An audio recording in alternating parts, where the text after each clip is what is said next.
अगर आपके पास आधार नंबर नहीं है कि इसी महीने भारत में कोरोना वायरस की तीसरी लहर आ सकती है, लेकिन अगर अब भी आप इसे हल्के में ले रहे हैं तो यह आपकी बहुत बड़ी गलती और गलतफहमी है, क्योंकि करीब 1.5 साल पहले जिस चीन से निकलकर यह वायरस पूरी दुनिया में फैला था, वो चीन एक बार फिर इस वायरस की चपेट में आ गया है।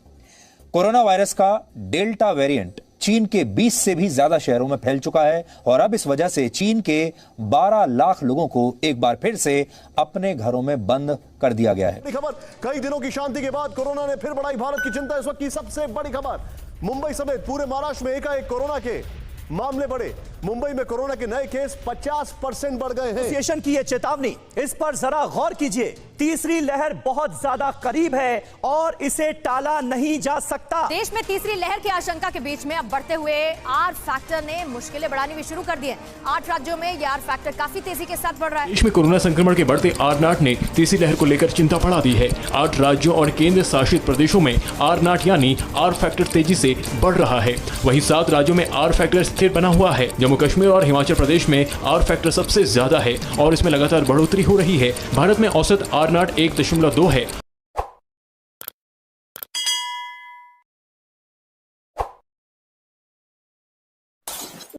साथियों, पिछले 2 दिनों से देश के अनेक भागों में लॉकडाउन कर दिया गया है। और कोरोना के वेरिएंट ओमिक्रॉन पर एक और ब्रेकिंग न्यूज आपको बता दें। दिल्ली के मुख्यमंत्री अरविंद केजरीवाल ने वायरस के नए वेरिएंट ओमिक्रॉन को लेकर प्रधानमंत्री मोदी को चिट्ठी लिखी है और केजरीवाल ने मांग की है कि नए वेरिएंट से प्रभावित देशों की फ्लाइट पर रोक लगे। और केजरीवाल ने कहा कि भारत बहुत मुश्किल से कोरोना के खतरे से उबर रहा है, हर हाल में नए वेरिएंट को भारत में घुसने से रोकना होगा। कोरोना के सबसे खतरनाक वेरिएंट ओमिक्रॉन से पूरी दुनिया दहशत में है। और खतरनाक वेरिएंट ओमिक्रॉन को लेकर स्वास्थ्य विभाग सतर्क है। ओमिक्रॉन से लड़ने के लिए पुख्ता तैयारियां की जा रही हैं। जगह जगह अस्पतालों में रिजर्व बेड्स तैयार किए गए हैं। महाराष्ट्र में ओमिक्रॉन के खतरे पर सबसे बड़ी खबर इस वक्त है। महाराष्ट्र में विदेश से लौटे 100 लोग नहीं हो पा रहे हैं ट्रेस। महाराष्ट्र में विदेश से आए 250 में से 109 लोग कहां गए पता नहीं। कई लोगों के फोन स्विच ऑफ है, जबकि कई लोगों के पते पर ताला लगा हुआ है। कोरोना के ओमिक्रॉन वेरिएंट को लेकर चिंताओं की ऊंची ऊंची लहरें हर रोज देश के करोड़ों लोगों के दिलो दिमाग से टकरा रही हैं। इसीलिए हम ये सुनिश्चित करना चाहते हैं कि आप तक सही जानकारी की डोज नियमित रूप से पहुंचती रहे। इंडियन मेडिकल एसोसिएशन यानी IMA ने चेतावनी दी है कि अगर जरा सी भी लापरवाही बरती गई तो भारत को जनवरी में भयानक तीसरी लहर का सामना करना पड़ सकता है। ऐसी ही चेतावनी शनिवार को IIT कानपुर की स्टडी में दी गई थी। भारत में ओमिक्रॉन का संक्रमण जिस स्पीड से बढ़ रहा है, जिस तरह रोज ओमिक्रॉन के मामले कंफर्म हो रहे हैं और जिस तरह विदेश से आने वाले लोग देश में गायब हो जा रहे हैं, उससे तो लगता है कि IMA और IIT कानपुर गलत नहीं कह रहे। आपको हैरानी होगी कि महाराष्ट्र के ठाणे जिले में विदेश से आए 100 से ज्यादा लोगों का कोई अता पता नहीं चल रहा। मोबाइल नंबर स्विच ऑफ है और इनके बताए पते पर ताला लगा है। ऐसी ही खबरें यूपी के हरदोई, कर्नाटक के बेंगलुरु और छत्तीसगढ़ के रायपुर से भी आई।